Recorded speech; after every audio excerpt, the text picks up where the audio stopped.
How's it going, everybody? Body Kimo here from Reload Hawaii. Thank you for watching another video. If it's your first time checking out my channel, please consider subscribing by clicking that subscribe button down at the bottom. And don't forget to click that little bell on the side so you can get notifications to when I post a new video. Today we're going to be talking about periodontitis.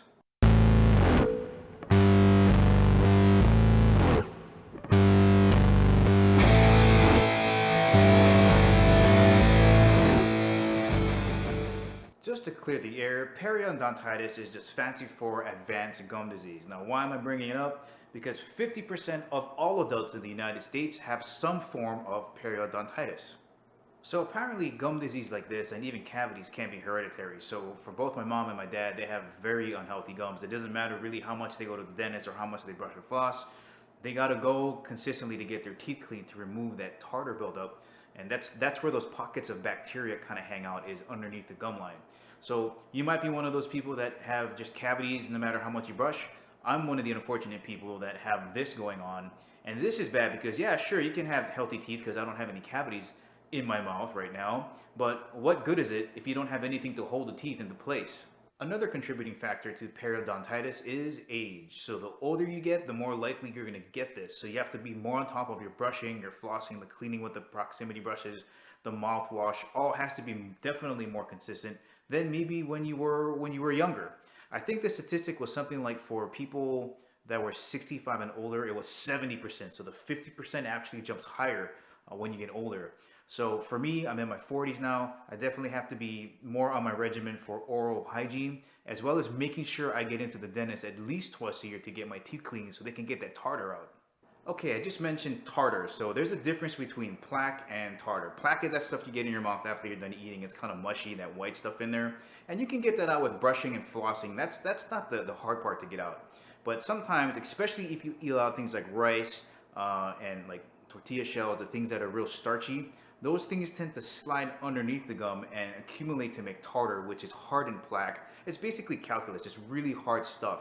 And the bad thing about that is it's a nice pocket for bacteria to hide in. Now our mouth is full of bacteria. The problem is that when it's trapped underneath the gum line, it can do some really bad things. And if you don't get your cleaning, especially if you wait numerous years or multiple years, that bacteria can actually eat away at the bone in your jaw, and that's what leads to your teeth falling out. So not only are your gums and your teeth suffering from all the bacteria that are in there, but it actually starts eating away at your bone. Right around in my early 20s when I was out in Michigan, I didn't have any insurance again when I was out there for school, and I didn't go to the dentist for 2 years. And as we know now, my genetic background, I'm kind of victim to having that tartar collect behind there.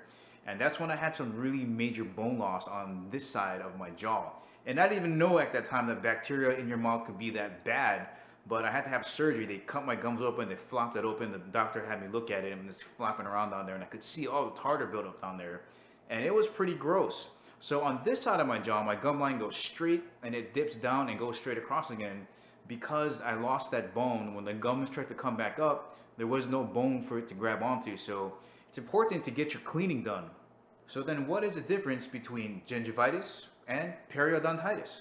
Here are the stages of gum disease. So going from the left, number one, healthy gum and tooth. Gingivitis, which is number two, you can kind of see how the gums are just inflamed, but nothing else is happening. If you let it kind of go on, and this is where I'm at point number 3 already. So I do have bone loss, the gums are inflamed. You can see it's separating from the tooth.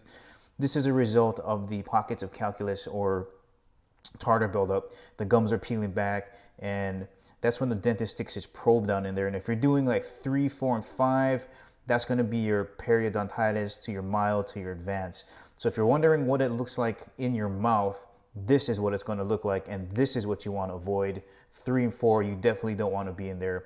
5 would basically be there's nothing left to hold the tooth in, and you'd have to get fake teeth, or you see people walking around with just nothing there. So in closing, everybody, just get as much bacteria out of your mouth as possible. Having a good fluoride mouthwash is great. Having a really good toothbrush, don't get those cheap ones, right? Spend a little bit of money, $3 if you want to go with a normal toothbrush like these guys. I recommend getting a battery operated electric toothbrush. Those are really good. You can get water picks. Floss through one of these guys right here if you're not too good at flossing, or you can go with dental tape like this. Dental tape is great. Or even if you're going to be like me, you can get proximity brushes from like Walmart or whatever. that gets in between the teeth really well. And I don't have my gum massager, but the gum massager helps dislodge food in there, and it also stimulates the blood in your gums so that they're healthy and they firm up. So guys, that's the ending of this public service announcement. I know we've been told all of our lives to make sure that you brush your teeth, but it goes much beyond that, especially if it runs in your family.